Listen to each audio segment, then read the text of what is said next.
I'm Lance, host of Join the Journey Radio, and I want to welcome you to this special Join the Journey Radio presentation entitled Default Setting, the Role of Habits in Keeping Single.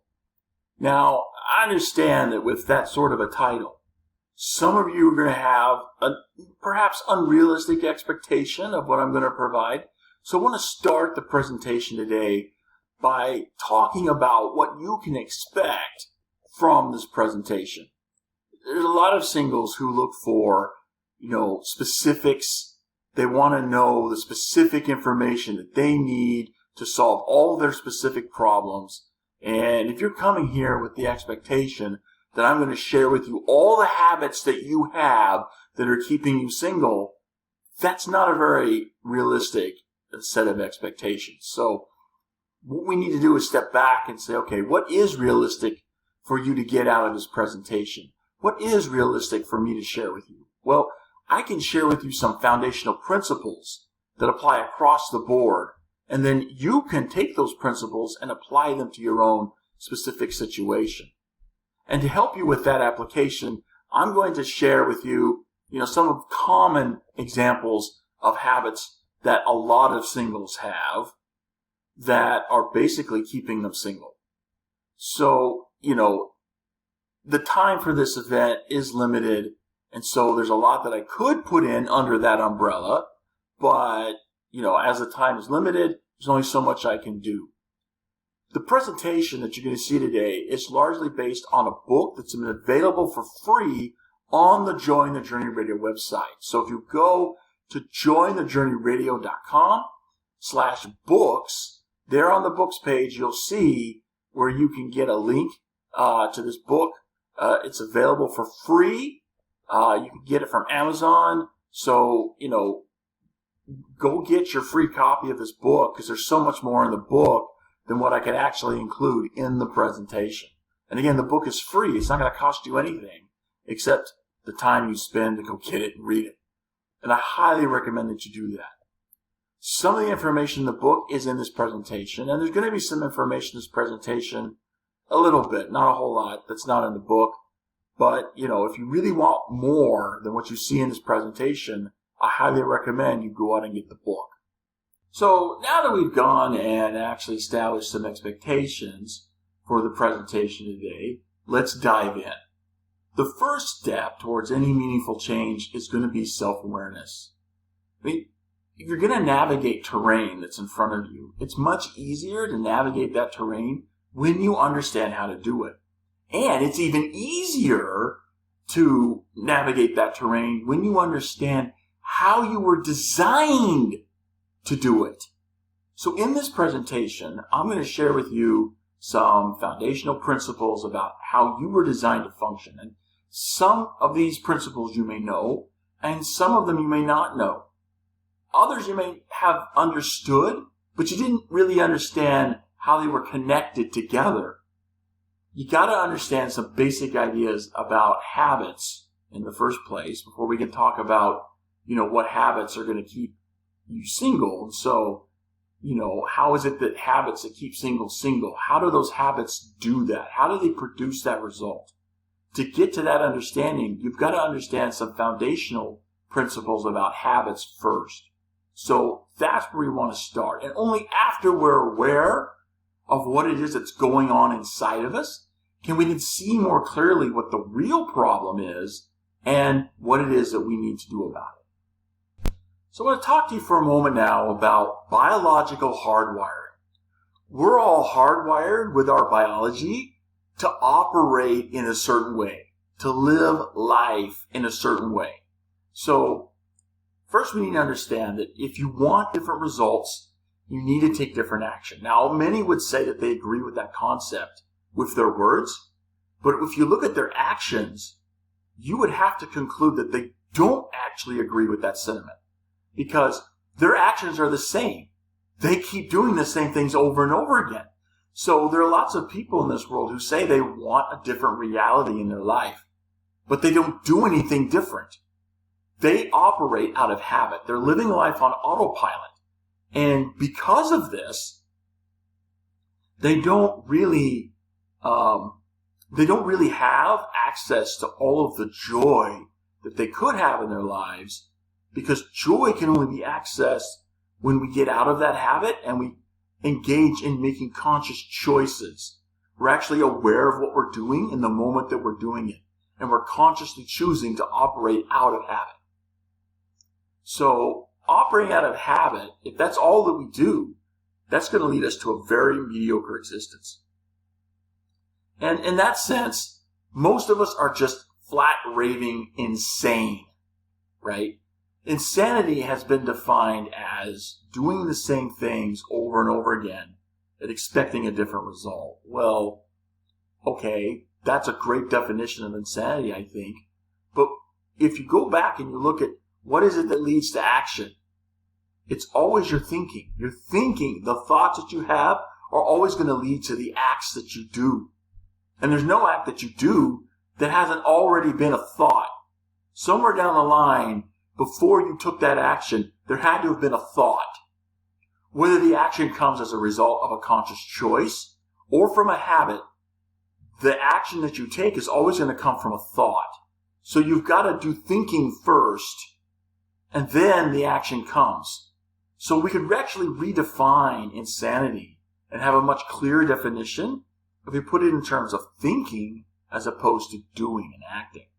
So, the common definition of insanity, doing the same things over and over again and expecting a different result, I would rephrase that to say insanity is thinking the same way over and over again and expecting a different result. Because the insanity is not going to stop until you change the way you think.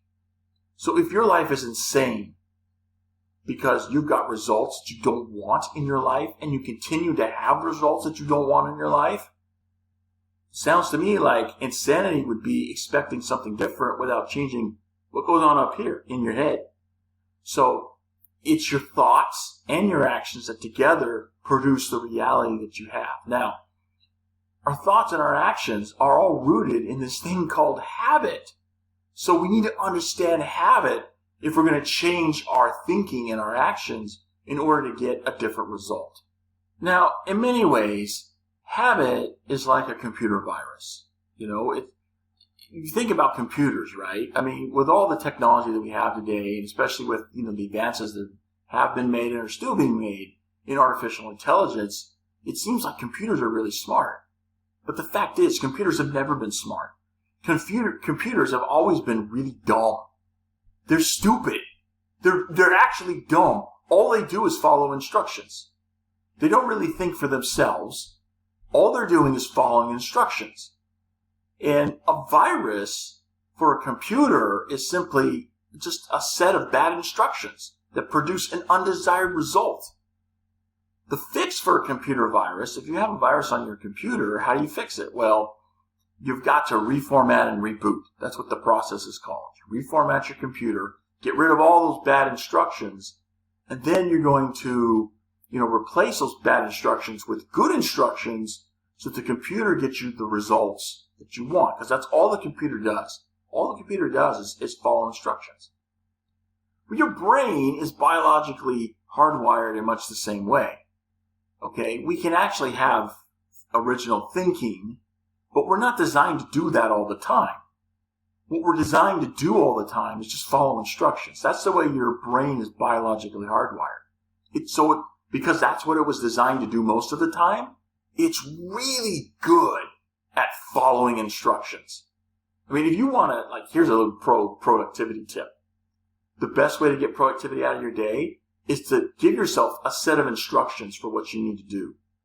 And you need to just write your tasks out in a way that you don't need to think about what needs to be done. It's very clear what needs to be done. And just give yourself a list of instructions. You want to see yourself fly with productivity? That's a really good way to do it. Give yourself a list of instructions that you're going to need to do. So when the time of execution comes, you don't need to think about anything. You just follow instructions. That's the way your brain's hardwired to operate, just by following instructions. And habits are like, computer programs. They're simply collections of instructions that are connected to a trigger event.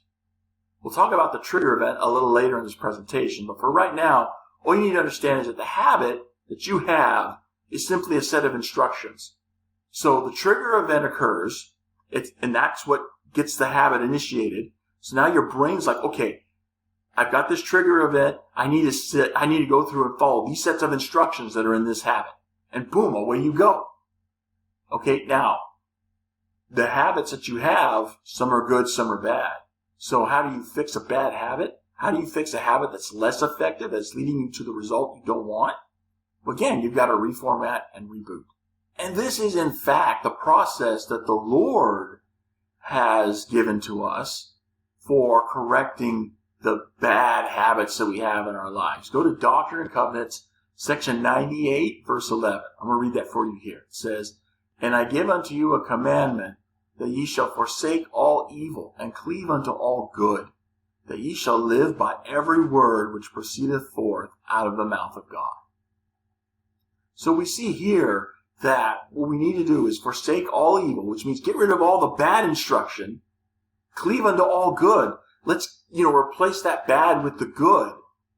Get rid of the bad, bring in the good. And that ye shall live by every word which proceedeth forth out of the mouth of God. So this is where we get our instructions from.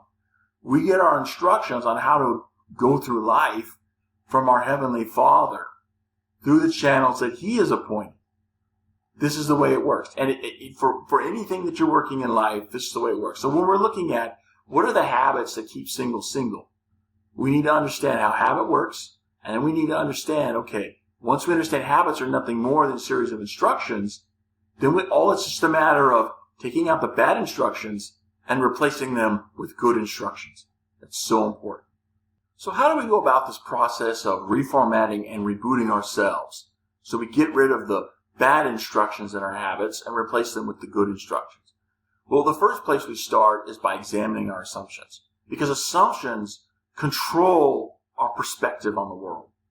If you don't question your assumptions, then you're never going to get different results. Because here's the way it works. If you have the same assumptions, you're going to have the same thinking. If you have the same thinking, that's going to lead to the same action. The same actions are going to lead to the same results. So if you don't question your assumptions, that's going to create a blindness in your field of view, because you're not going to be able to see what it is that you need to change in order to get different results. The blindness that you get from not questioning your assumptions could also be not seeing a solution that you seek as a solution. So someone could present to you a solution, and I'm going to present to you some solutions here in this presentation, but if you're not willing to question your assumptions about the way that you think, then what you get presented as a solution, which could legitimately solve your problem if you would just apply it, but you won't even go there because you don't even see it as a solution.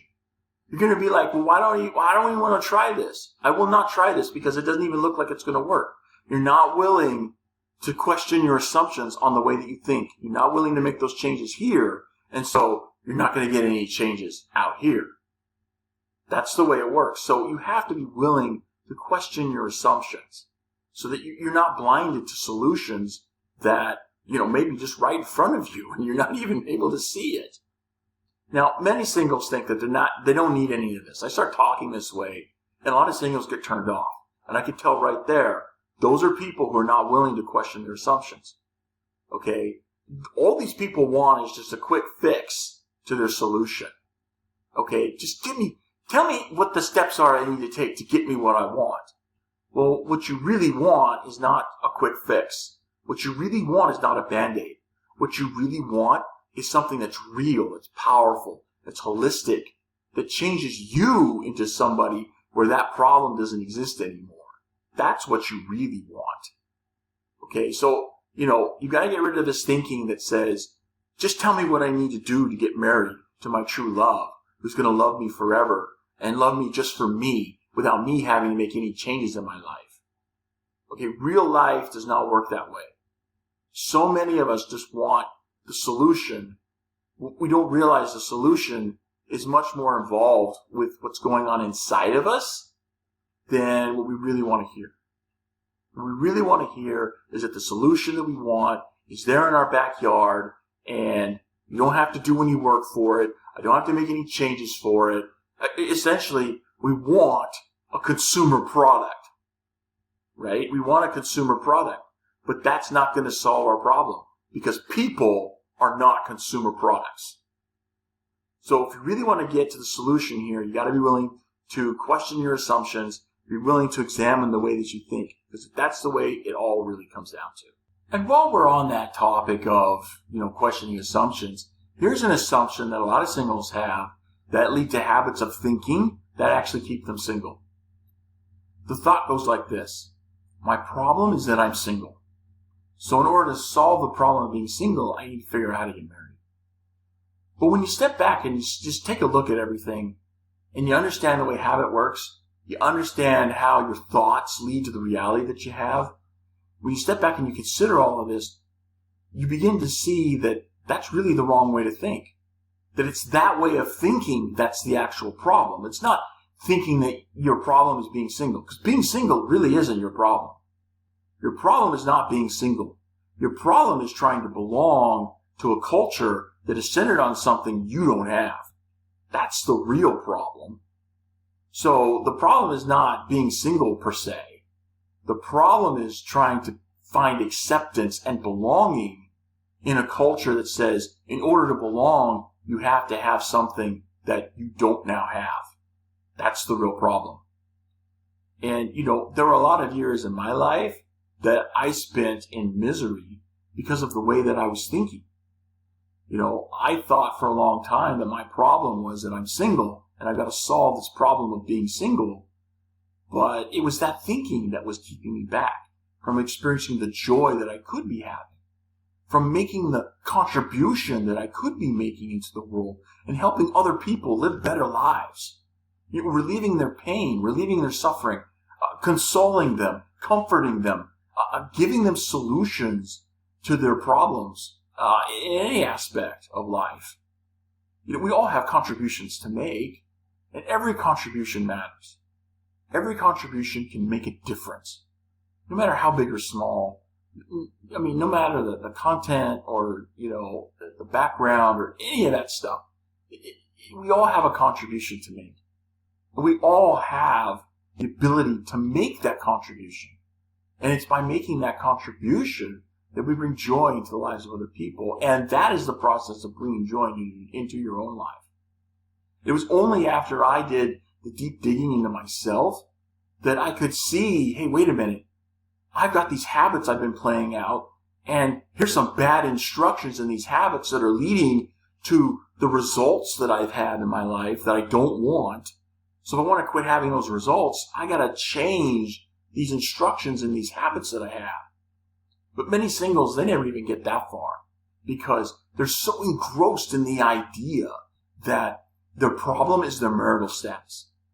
And they literally cannot see that the real solution that they need to implement is a solution. You present it to them and they're like, I don't want to do that. It's not going to solve me. It's not going to help me. Just tell me what I need to do to get married. But see, that's not going to solve your problem. That's not going to solve your problem. Because as everyone who's gotten married will attest, when you get married, you just trade one set of problems for another. That's really essentially what you're doing. You're trading one set of problems for another. So don't look to marriage as a solution for any problem, because it's not going to solve any problem. Okay? Now, at the end of this, there's always hope for all of us. And there's always hope because there is always Christ. Christ can help us to see the solutions that we need and see them as solutions. Christ can give us the willingness that we need to change. And he can help us to make the changes that we need to make in ourselves. Not just in our actions, but also changes in our desires and changes in our thinking, the way that we think. He can help us to make those changes. The transformation that he asks of his disciples is not just something that's superficial or for outward show. He was always about the holistic approach. He was always about the total person, about becoming complete. And that's what that word perfect in the New Testament, if you go back to the Greek that the New Testament comes to us down from, that Greek word that's translated as perfect really means complete or whole. And so when he says you need to be perfect, what he's really saying is you need to be complete, you need to be whole, So he's always looking at the whole person. And so the solutions that we need are going to address us as a whole person. It's going to transform us into somebody for whom what is now a problem is not going to be a problem. The first step there is to question our assumptions. And we've got to do this with the intent of learning how to think in new and different ways that are going to bring real solutions into our lives. Now, by professional training, I'm an engineer. And engineers have a great tool that they use to understand processes and systems. It's called a process map. And essentially what we do is we take all the elements in the process of the system and we basically map it out. And we identify the connections between the different elements. And creating this process map is a great tool for learning how processes and systems work. It's especially good for understanding the relationships and the connections between the different elements, because you've got to mark all that out on a map. Well, one day I came to the conclusion, it's like, hey, wait a minute. I got this great tool that I got from my engineering background called a process map, and here I'm trying to understand this process of getting married. So why don't I make a process map? And what I found from making this process map was a number of things. First, I figured out, what are the fundamentals of the dating process. But then I began to say, okay, wait a minute, there's something else going on here. And so I began to look at how our thinking leads to the reality that we have. And that called for a separate process map all on its own. So what I'm going to share with you now is what I call the thought reality process map. And I love this because once I mapped this whole thing out, it helped me to understand how I was designed to operate, how I was designed to navigate the terrain in life. And with that understanding, it's like, okay, now I can better see, what are the assumptions that are leading me down the path that I don't want to go down? What are the habits that are leading me down to get the results that I don't want? And how is it that I'm going to change those habits to give me results that I do want? Because you got to understand how all these different elements are interconnected before you can go about getting that. So here we're going to take a look at this. We're going to look at the thought reality process map. And I call it this because it shows how our thinking ultimately leads to the reality that we have in life. So here's how you interpret the different symbols in the map. So we've got dashed lines, and those dashed lines define the boundaries of your world. So inside your world, you're going to see different elements, and you see they're connected with the arrows. Some of the elements are labeled in red text, and some are labeled in black. So the elements that are labeled in red are the ones that you directly control with your choices. So the elements that are labeled in red, you have direct control over with the choices that you make. The other elements that are labeled in black are elements that you don't directly control, but you can influence those elements through the choices that you make. The arrows that you see connecting the different elements together are displaying the direction of that control or influence.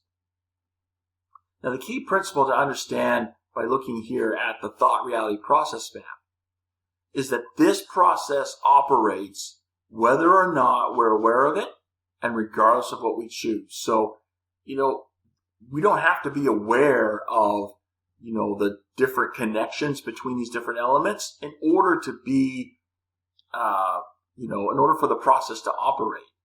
The process is going to operate regardless of whether or not we're aware of it. And it's going to operate regardless of whether or not we choose. So it's not like if I make this choice over here, the map's going to operate. But if I don't make that choice and to make this choice instead, then this process isn't going to go forward. No, the process goes forward regardless of what it is that we choose, regardless of whether or not we're aware of it. This is a key principle to understand for understanding what's being mapped out here.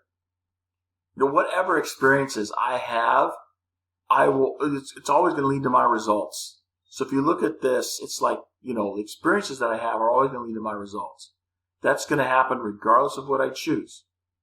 Okay? Because, again, that text is in black, and the arrow goes from experience to results. But, whatever I assume that's, assumptions I make, that's always going to lead to my attitude, okay, regardless of whatever assumptions I make. So this process is always going to operate regardless of, which, choices that I'm going to make and which part of the map that I'm looking at. It doesn't matter. It's just going to keep going. Now, there are many specific paths. When you see everything starts in thinking and ends in reality. So there are many different paths that I could go to get from thinking to reality. But the general progression is right here. You've got thoughts that lead to actions, that lead to results, that lead to reality. So this is the general progression. Our thinking leads to our actions. Our actions then lead to results. The results we have then create the reality that we have. So what role does habit play in all of this? How does habit influence how our thoughts go from actions to results to reality? How does that work? Well, to understand that, we first need to understand some basic ideas about habit. So if you notice on the thought reality process map, there's this place for images. What are images? Well, images are simply the collection of stimuli that you receive about the world around you. So an image could be a visualization that you have in your mind, but it could also be a perception that you have about the world around you. Images are important with regard to habit because images are the trigger events for the instructions encoded in our habit. So we receive an image in our mind, and that image then serves as the trigger event for the instructions encoded in habit. So, for example, many people have what you would call a habitual commute. Okay, so if I'm coming home from work at the end of the day, I'm essentially playing out a habit. Okay, what is it that triggers that habit? How do I know to start? How does my brain know, hey, it's time to start, executing the instructions that are in the habit of let's go home from work? Well, I have an image that comes into my brain. And the image is the collection of the stimuli that I get. So I'm actually walking to my car and I'm getting inside. I smell the interior of the car. I feel the seat on my back. I, hear the sound of the engine as I turn the ignition. I turn the car on, all of these things are stimuli that collectively together tell me, hey, it's time to execute this habit that gets me from work to home. And the route that I drive is pretty much the same. I've got these instructions and I just follow the instructions. And so there it goes. So that image is triggering that habit to play out. And that's the way all habits are. There's always a trigger event for the habit to play out. And that trigger event is some type of image that's in our brain. Now, habits can be good and habits can be not so good. One of the really great things about habits is they automate processes. I mean, processes are simply sequences of actions. So all our brain needs to do is just execute a list of instructions. And as we just got done discussing a little while ago, our brains are really good at that. They're biologically hardwired to just follow a list of instructions and just execute the instructions out. So, habits are really good in that they automate these processes so we don't have to be thinking about them in order for those actions to be executed. Think for a moment about what your life would be like if you had to think about every breath you took in order to breathe. Because that's an example of a habit that's largely automated.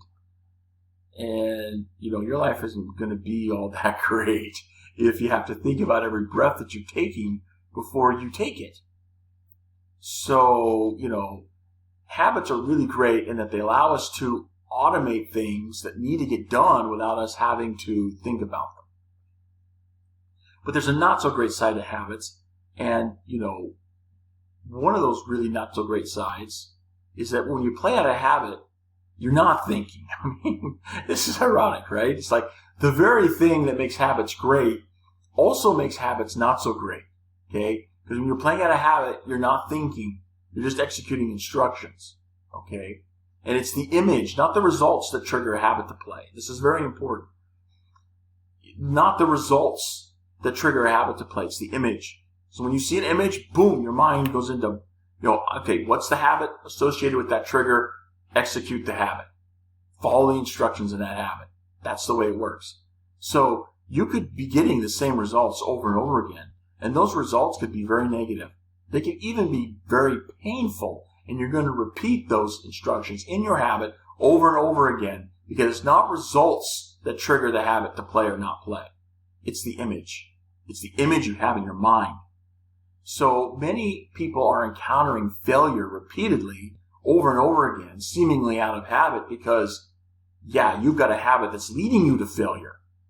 It's not the results that determine the habit to play or not play. It's the image. So every time you're confronted with that image in your mind, which is the collection of stimuli that you have, so you find yourself in a certain situation that's going to bring an image into your mind, and that image is going to trigger the habit to play. And it doesn't matter what results you get, because that's not the way it's set up.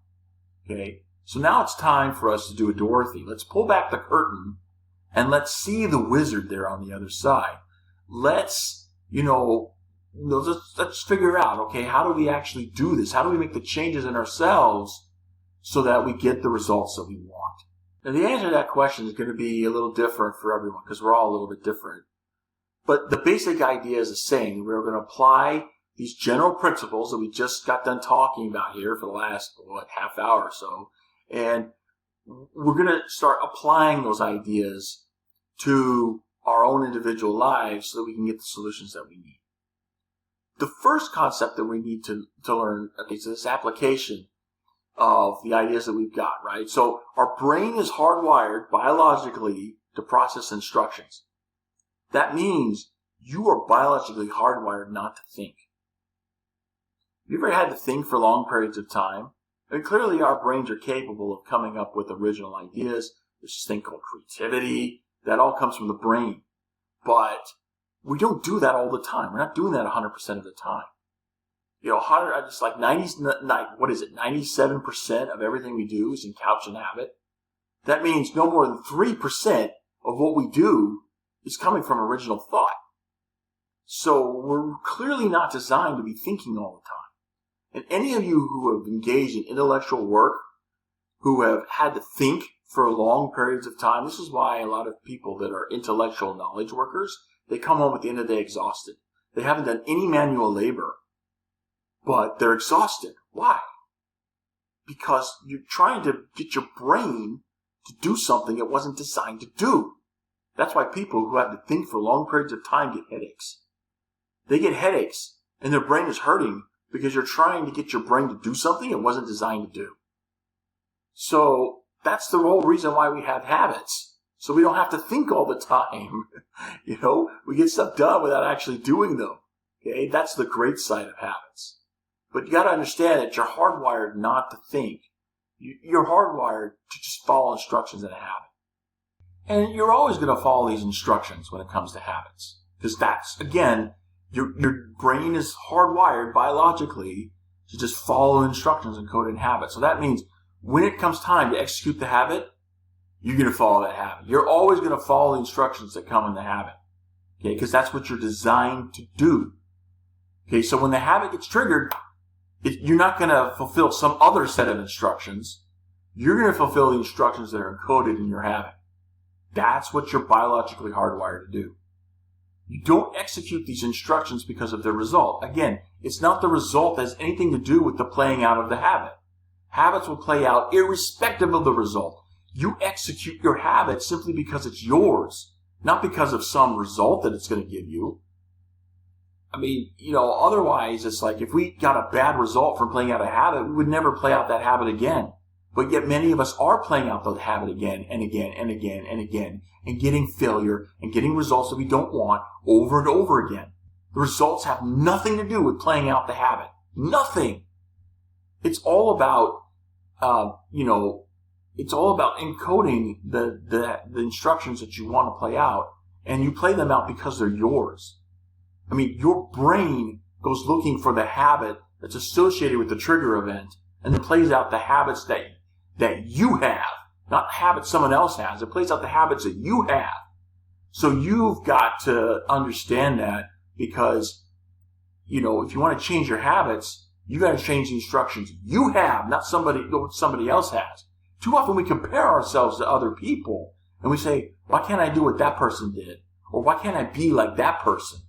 Well, it's because you have habits that have instructions. They be how you are. And if you want to change the way you are, you need to change those instructions in you. And quit looking at other people. Look at you. Playing out a habit has nothing to do with the results they generate and everything to do with ownership. We see this playing out in singles world, right? I mean, many people who marry repeatedly and then get divorced repeatedly, these people clearly have habits that are leading them to marry the partner that they later divorce. And it's nothing to do with the results. Because, okay, so you get divorced, and then what do? You say, okay, I want to get married. If you say you want to get married again, you're going to re-enter the dating pool. Well, what happens? You click in the habit. So you got that image in your mind, I need to date again. So then that clicks in the habit that you had before you got married to the person that now led to you getting divorced. Think about this for a minute. You're playing it, you go back to the habit that you had before because that's the habit you have. And so what's that going to do? That's going to likely lead you to marry somebody that, you might get divorced from that person too. So people who get married and divorced repeatedly in their life, and divorce is not an easy thing. Any of you who are divorced, who have been divorced, you know that it's painful. You know it's painful. And to experience that pain over and over again, you would think, gee, why am I not learning anything? But, habits play out regardless of the results they bring. So you're going to get this pain over and over again unless you do something to change the habit that you have, unless you go about it a different way. And it all goes back to the thought reality process map that says if you want to change your reality, you've got to change your thinking, the ways you think. It all goes back to that. This leads me to the next basic application of these principles, right? Because what do you do if you don't have a habit? Well, in the absence of a habit, your default will always be to go back to the last habit you played out. Always. Because you are designed to function out of habit. Again, 97% of what you do out of habit. This is the norm. This is the standard operating procedure. This is the baseline. You're designed to do this. This is how you get through life. This is how you're built biologically. So when you have a habit, you play out the habit. If you don't have a habit, then your brain goes looking for one. Okay? This is why we see, singles in leadership. And the leadership could be singles and leadership could be marrieds. Doesn't matter. We've seen this time and time again. We all know singles wards are nothing more than meat markets. We all know that the dating scene with singles activities, singles conferences, all this stuff, it's all just one big meat market. We know this. And we keep hearing people talk about how, when you come out to this activity, you can't be looking at it as a dating forum because, it just destroys everything and it just ruins it for everyone. People aren't getting their needs met. And that's absolutely true. There are so many people whose needs are not getting met because we're approaching this with the thinking that these, activities and groups, whatnot, the purpose of them is to get people married. And so it turns into a meat market. We have that result because of the way that we're thinking. And there are many people that understand that and they talked about it, but nothing ever changes. And why does it never change? Why is it always the same? Why is it always a meat market? Even though we get told over and over again that it is a meat market. And we get told over and over again that this problem is there. And we need to stop doing it. Because see, that approach doesn't respect the nature of habit. That approach does not respect the way that we're biologically designed to operate. You can't just tell people to stop something because you're designed to operate out of habit. So in essence, what you're doing is you're telling people, don't have this habit of thinking that this is a meat market. Okay, that's great. That's essential. We need to do that. But you can't end it there. Because what happens if you don't replace that bad habit with a better good habit? You're designed to operate out of habit. So in the absence of a habit, your brain goes looking for one. And your default response will always be to go back to the habit you had before. And what was the habit you had before? Thinking that singles activities and singles groups are nothing more than a meat market. That's why nothing ever changes. We're not giving people the better habit that they need so that our singles groups and singles activities become something that's more holistic, that changes us and helps us to become better people. And of course, the side effect from that is if you become a better person, you become more marriageable, and that increases your probability of getting married. So, yeah, I mean, we're approaching this the wrong way. This is insanity. Thinking the same way over and over again and expecting the same result. I mean, it just doesn't come out that way. So when you have an approach that, respects the way that we're biologically hardwired, you're going to get much better results. So, you have to have a habit. You can't get out of that. And I see the time is going here, so I got to pick this up a little bit.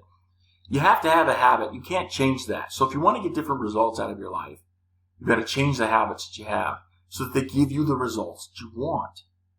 See, you think about changing yourself. You don't change yourself so much as you change what's inside of you. The way you operate is still the same, but now you're leveraging the way you operate to get where you want to go, to become what you want to become.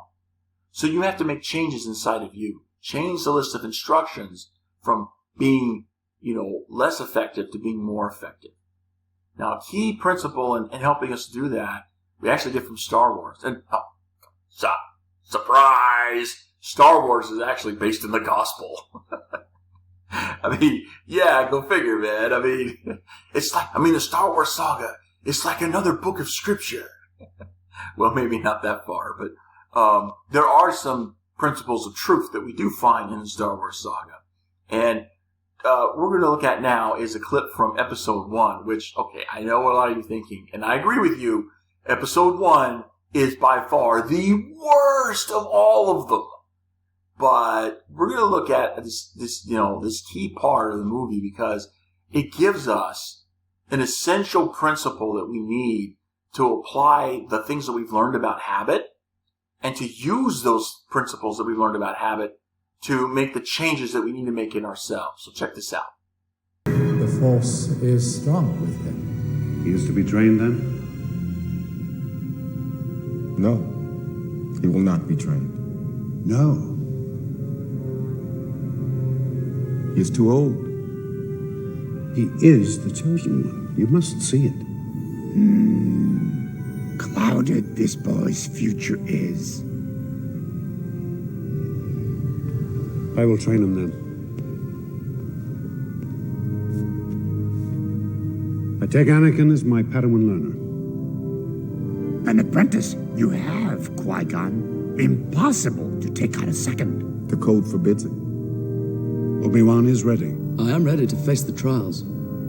Our own counsel we will keep on who is ready. He is headstrong, and he has much to learn of the living force, but he is capable. There is little more he can learn from me. Young Skywalker's fate will be decided later. Now is not the time for this.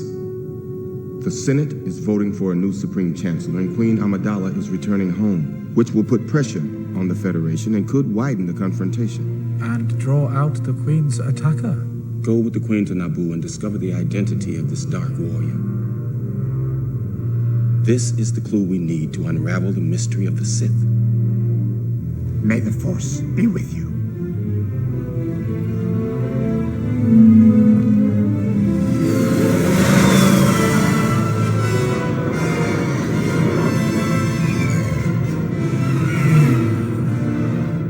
It's not disrespect, Master, it's the truth. From your point of view, The boy is dangerous. They all sense it, why can't you? his fate is uncertain. He's not dangerous. The Council will decide Anakin's future. That should be enough for you. Now get on board.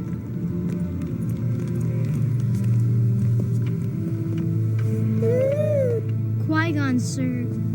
I don't want to be a problem. You won't be, Annie. I'm not allowed to train you, so I want you to watch me and be mindful. Always remember, your focus determines your reality.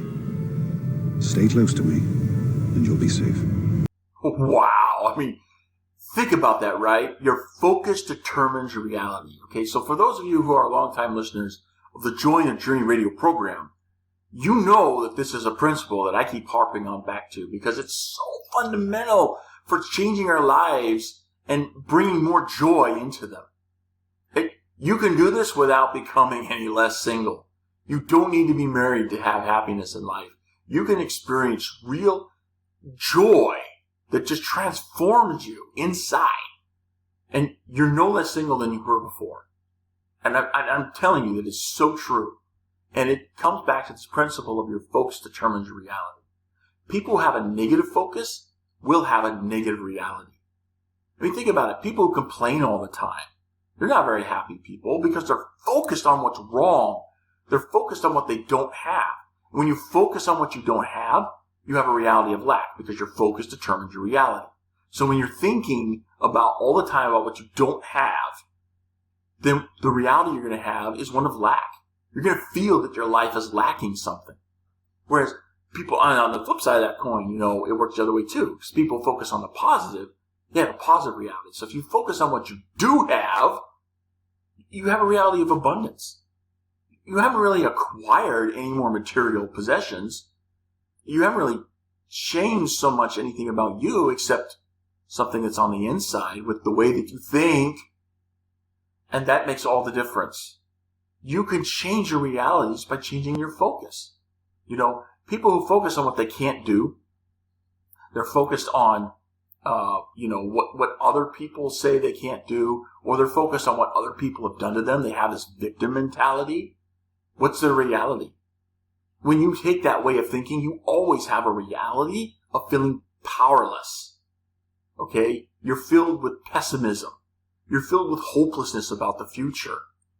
And that comes from the focus that you have.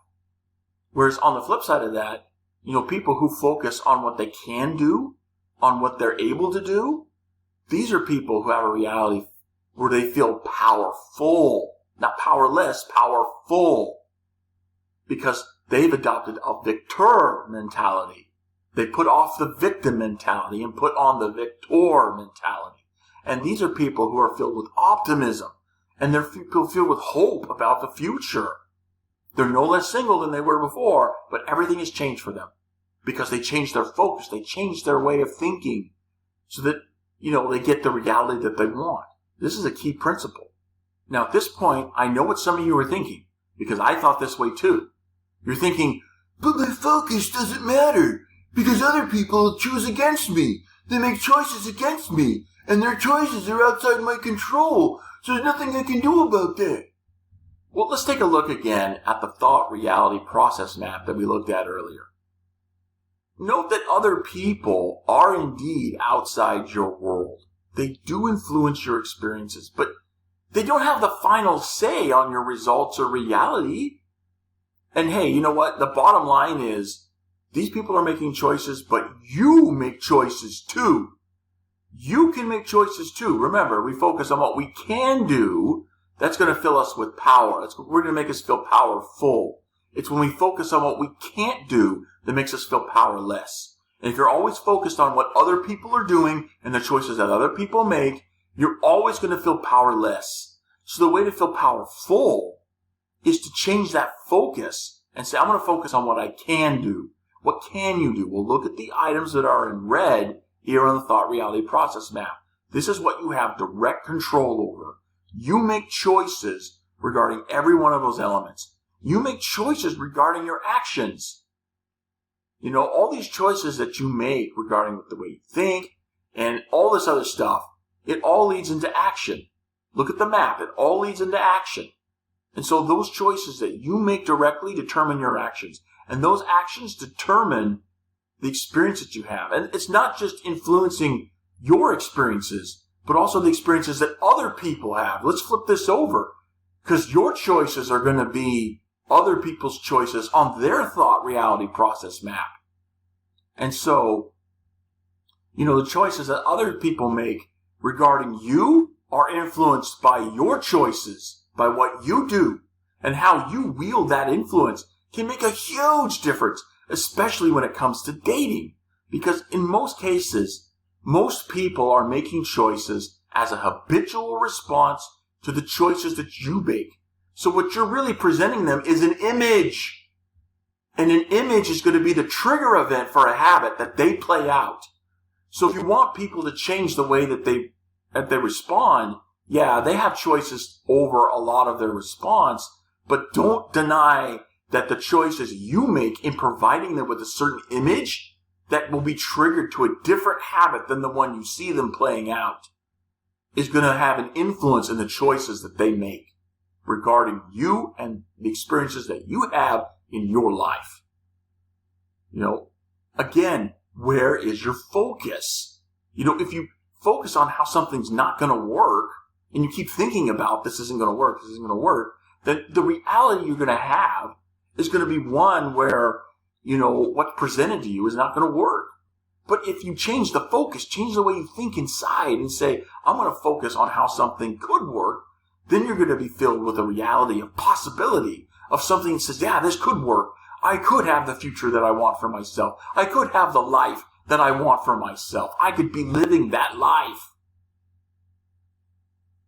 So if you want to change your reality, you need to go back and change your focus. It all comes back to the way that you think, because that's what your focus is, just a way of thinking, right? So you're just going to change the way you think. And I'm telling you, I'm serious, like at least half of your problems that you have with being single are going to be solved if you just change the way you think, because your focus determines your reality. Okay, we're running short on time, so before we wrap up, I want to get into application of these principles that we've been talking about for almost an hour now. And I want to talk about a very common habit that a lot of singles have that is only keeping them single. Because remember, your focus determines your reality. So I'm going to go back to the thought reality process map and talk about the habit that we have of self-talk. Okay, again, time's not going to permit me to go into everything that I could, so you want to go grab the free book that I mentioned earlier. But that said, I do want to talk about this habit of self-talk. So self-talk is simply, for those of you who don't understand, the messages that you give yourself. That's all self-talk is. And we all do this. We all give ourselves messages up here in our head all the time. Okay, that's just how we're biologically hardwired. So, again, because it's a habit, we're not going to focus our approach on trying to get rid of it. We're going to focus our approach on changing it so we leverage it to our advantage to give us the results that we want. So let's return again to the thought reality process map. And I want you to note here on the map, look where self-talk is. Okay, self-talk comes entirely from your thoughts, and you have control over your thoughts. Note also, self-talk appears in red text. So you have entire control over the messages that you're feeding yourself. You have control over your self-talk. Self-talk operates out of habit, so you're going to control that habit. You determine the instructions that are encoded in that habit of self-talk. Also notice how your self-talk leads to your emotions. It's been estimated that about 95% of how you feel is going to come from your self-talk. Think about that. 95% of how you feel comes from something you have entire control over. That's incredible leverage that you can bend to your advantage. Unfortunately, there's just far too many singles that have negative self-talk. They have a habit of giving themselves messages of negativity, messages of powerlessness, messages of despair, messages of hopelessness. And when you understand everything that's laid out in the thought reality process map and everything we've been talking about for the last hour about habit, you understand. You see, wait, I have power within me. I can change these things that have direct effect on how I feel and the outlook that I have on my life. I have direct control over that. So, negativity at the early stages of the thought reality process map, negativity in your thinking, in your assumptions, in your self-talk, it's all going to bleed out into negative actions, which then give you a negative reality. I mean, that's the way this whole thing works.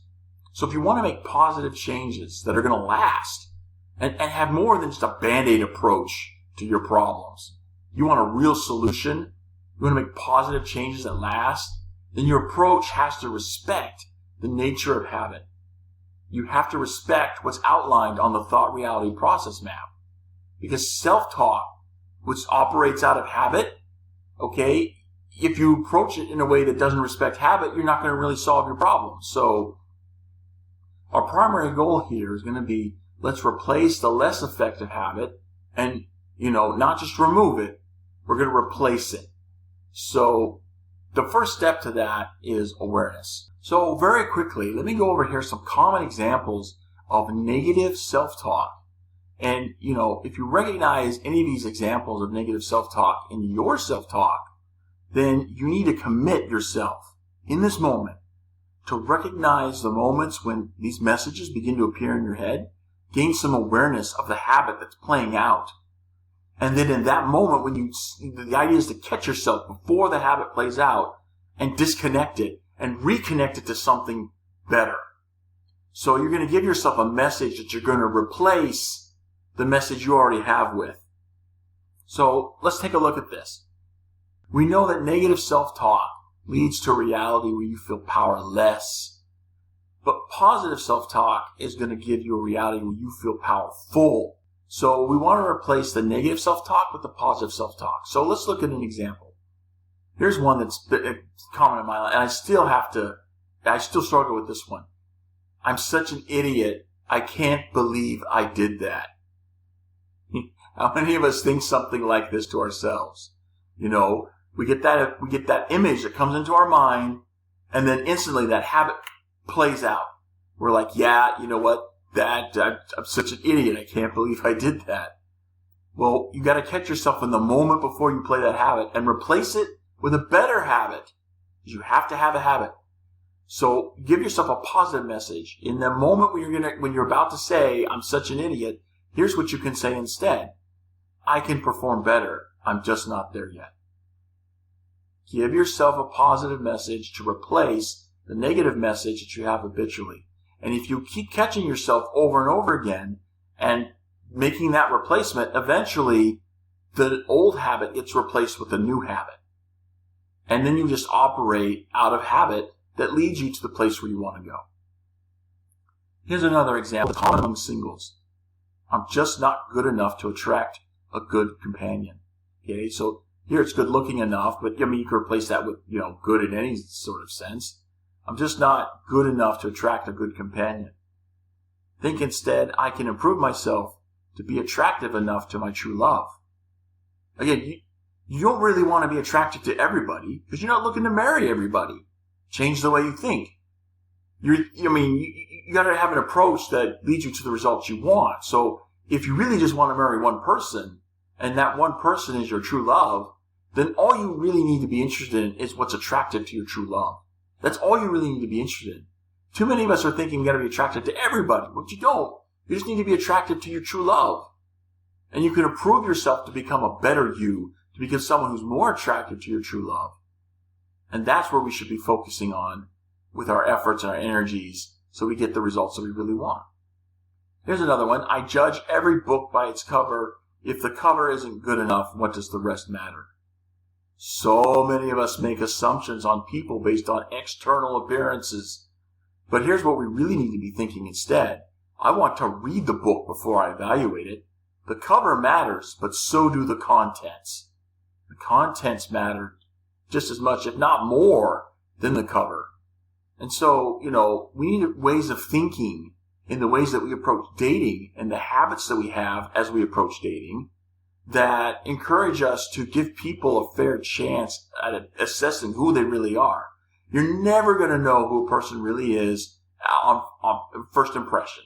It's never going to happen. And you might feel like, I know this person isn't going to work with me. But you don't really know that. Because that knowledge that you're quoting is just an experience that you get from an emotion.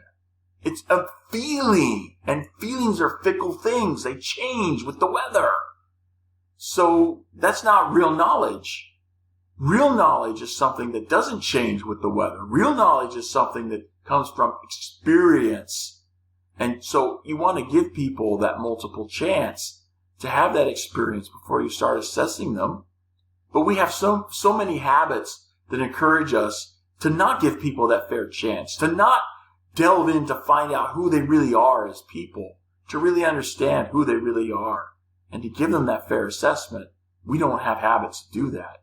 And so that gives us habits that lead to results that are less effective. Here's another one. All the good ones are taken, so why even try? Replace that with, the one for me is out there somewhere. I just haven't met that person yet. Suddenly I have a Michael Bublé song playing in my head. Not really sure why, but yeah, I mean, this is a better way of thinking. You know, the one for me is out there somewhere. I just need to figure out, how am I going to cross paths with that person? So that puts your focus on what you can do. That puts your focus on what you're able to do. That puts your focus on possibility. And when you're focused on possibility, then you have a reality of possibility. But if you're thinking all the good ones are already taken, that's thinking about impossibility. So you focus on impossibility, your reality becomes one of impossibility. And of course, if you think it's impossible, why are you even going to try? What's the point of even going after it? Here's another great one that we need to be looking at here. I failed, so there must be something wrong with me. I'll never be good enough. When, we really need to be thinking, I failed, so there must be something wrong with my approach. I'll change myself to be better and then try again. So often we have the habit of thinking about failure as, there's something wrong with me. The failure is a reflection on our identity, when in reality, failure is just a reflection on our approach. It says the way that you went about doing this is not the best way to do this. That's why you don't have success. It's what you did, not who you are. And so we need to develop habits of thinking about failure differently. And when we develop those different, better, more effective ways of thinking about failure, then failure becomes an opportunity to learn. And we take that opportunity to learn, we make changes within ourselves, so we have a better approach next time, and with a better approach, we get better results. Here's another way that we think negatively habitually. I want a companion who's perfect now. Gosh, so much of, modern dating, especially like online dating, and the smartphone apps are the worst for this. We treat people like consumer products, where we expect them to be perfect now, We're looking for somebody who can fit into our life now and, meld with us now and, perfectly mesh with every aspect of who we are now. And, real life just doesn't work that way. So it's much more effective and positive to think, I want a companion who will grow with me towards perfection. When we develop that habit of thinking, yeah, you know what, I want someone who's going to be good not just today, but also 5 years from now, 10 years from now, 20 years from now, because really that's the person you're marrying. You marry somebody today, you're not marrying the person that you have today. You're marrying the person that you're going to get 5 years, 10 years, 20 years down the road. That's the person that you're marrying. So we really need habits of thinking about dating in terms of assessing people in terms of their direction and not so much in terms of their position. Because their position is just where they're at today. But where they're at today has no bearing at where they're going to be tomorrow. It doesn't say anything about where they're going to be tomorrow. Their direction will, though. Their direction will tell me this is where they're going to end up tomorrow. Because I see where they are today, and I can project out into the future and say, where's this person likely going to be 5, 10, 20 years down the road? And I can make a projection on that and then use that projection in my assessment of, dating as respect to this particular person. That's a much more effective way of approaching this. But we don't have habits that lead us to that. We have habits that lead us to treat people like consumer products that need to be perfect in every single way and aren't going to fail in any way whatsoever. And, has a warranty that lasts for eternity. I mean, it's just not realistic. We need habits of thinking that lead us to better results. And the way we get that is by, replacing these habits of self-talk that we have from being less effective to being more effective. Here's another less effective example. The way someone is now is the way that person will always be. In effect, we're asking ourselves, does this person meet my standard today? Again, the person you marry is not going to be the same, 5, 10, 20 years down the road, because people change. Everybody changes with time. You're not the same person you were 5 years ago, 10 years ago. I'm not the same person I was 5 years or 10 years ago. We're all making changes as we grow older. So the more positive way to approach this is, the way someone is now just reflects where they've been, but who that person will be tomorrow is much more important. Again, we're looking at direction over position. What is this person becoming? And will that direction take me where I want to go? That's the question we need to ask ourselves habitually when we're dating people. What is the person becoming, and will that direction take me where I want to go? That's a much more effective way to approach dating. And we need to get in these habits of thinking this way to get the more effective the more effective results that we want in our lives. Here's another example. I will know when I found my true love because that person will overpower me with a sense that we're right and belong together. This type of person is generally closed to possibility because you're looking for something that is so extremely rare and improbable that it is so likely not to happen, that it doesn't happen. And so thinking this way is one way that many people who are single keep themselves single, because they're insistent on something that has a very low probability of ever happening. What's the more effective way to think about this? Well, here we go. True loves are more made than found. So I will invite my companion to become my true love by becoming my best self. See, this is a person who's open to possibility. When we think about, somebody who's our true love, we typically have a habit of thinking about that person in terms of, okay, you know what, this person is going to be ready-made out of the box to fit exactly into my life. Whereas true love, in reality, is more made than found. So it's something that you're going to create over time with your companion at your side. Your companion, that is your true love, becomes your true love together with you. It's not your true love is your true love, and then you meet after your companion becomes your true love, and you automatically fit, and then life is happily ever after. That's not the way real life plays out. So we need habits that open ourselves to possibilities of people who can become our true love, not necessarily people who already are our true love. Again, we have habits that keep us single, and we need to replace those habits that are less effective with habits that are more effective. Here's another example, one that a lot of singles get into trouble with, and this is the last one I'll share with you. I'll never be loved. And we need to get out of that mentality, because that is going to lead us to a reality that is completely devoid of hope, completely filled with despair. It's just not a very pleasant place to be. So if you have this message that you're giving to yourself, I want you to give yourself this message instead. Whenever you catch yourself saying, I'll never be loved, instead I want you to say, I am loved already. You are loved already, because you are. The gospel of Jesus Christ teaches us that you are loved already. Now, just saying yourself to this over and over again, it might feel a little inauthentic because you don't really believe it. So how can you have an experience where you feel that you're loved already? How do you have that feeling inside that says, yeah, you know what, I'm already loved, and I feel that I'm already loved, and so I can believe that I'm already loved? Where does that come from? Well, we can read about that in Moroni, chapter 7, verse 48. Wherefore, my beloved brethren, pray unto the Father with all the energy of heart, that ye may be filled with this love, which he hath bestowed upon all who are true followers of his Son, Jesus Christ, that ye may become the sons of God, that when he shall appear we shall be like him, for we shall see him as he is, that we may have this hope, that we may be purified even as he is pure. Amen. So here we see how it is that we're going to fill out this, just have this experience where we feel that we're loved already. Pray unto the Father with all the energy of heart.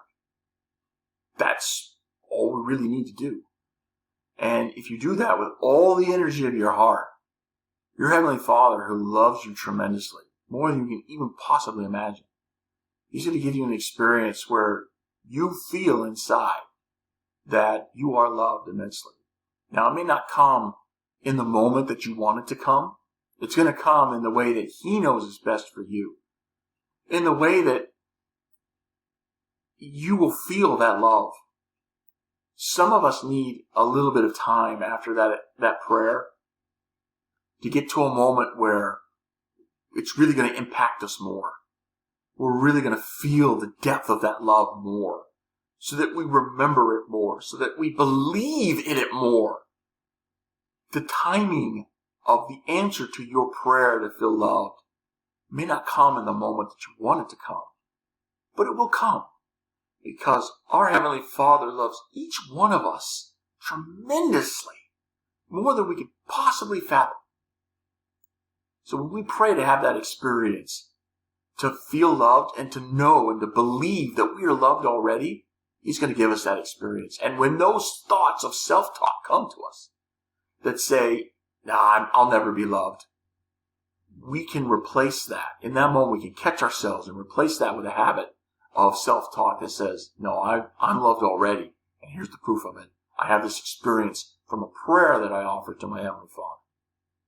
And that memory of that prayer can bring back to us and reinforce our faith and help us to believe and establish this habit where we believe and we continually tell ourselves we are loved already. And that focus is going to lead to a very positive reality without being any less single. So as I wrap up the presentation for today, I want to leave you with some final thoughts. There's so much more in the book. I mean, I'm already over an hour, and so you can see that this is, there's a lot here, and there's so much more in the book that I couldn't get to in this presentation because of time constraints. So if you haven't gone out and gotten your free copy of this book, it is free. I don't ever intend to ever charge for this book. Go get it. It's a free copy. You can get it from Amazon, or go to the website for Join the Journey Radio, jointhejourneyradio.com. Go to the books page, and there on the books page, you'll see a link where you can get this book absolutely free. And there's so much more in this book than I was able to give to you in this presentation. That said, I hope that what I was able to offer in this presentation is helpful. I hope it's able to give you some new ways of thinking that you can use to have a different result in your life that gives you a different reality. One that's more aligned with what you really want for your life.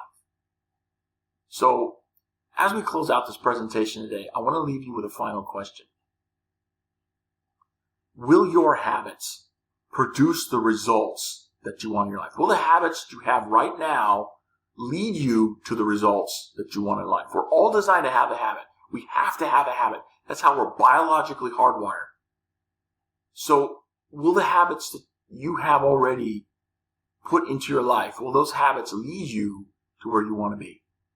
Will your habits produce the results that you want? Because at the end of the day, that's all anyone really wants in life.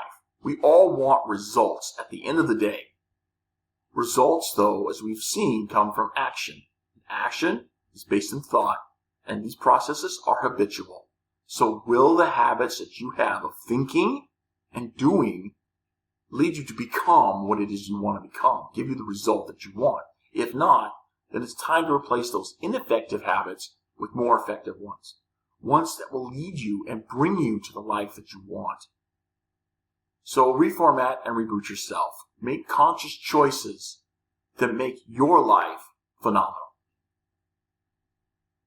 And finally, before we end, I just want to, share with you my testimony. That again, I've said it before in this presentation, and I'll say it again. No matter where you are in your life, there is always hope, because there is always Christ. Jesus Christ is the ultimate proof that change is possible. Jesus Christ is the ultimate proof that we can overcome challenge. It's because of Him that we have the power to change. It's because of him that we have the power to overcome our challenges. It's because of him that we can make our lives extraordinary. Reach out to him. Partner with him, because he is there and willing to partner with you. But you have to make the first move. You have to reach out to him. And when you partner with him, he will help you to make the changes that you need to make in yourself, so that reality that you experience outside yourself is more aligned with the joy and the satisfaction that you really want to get out of life and that you really can get out of life. So these are blessings that he wants to give to all of us. He wants to give these blessings to you. But you have to make the changes in yourself first before you can receive those blessings. I testify to you that these concepts I've shared with you in this presentation are true. I testify that God lives, that he loves each one of us tremendously, that he wants to bless us with a life that is full and abundant, and he's willing to help us to make the choices that we need to make to change ourselves inside so that we can have that full and abundant life. I testify to you these things are true, and I do so in the name of Jesus Christ. Amen. Thanks for watching, and I will see you in the next video.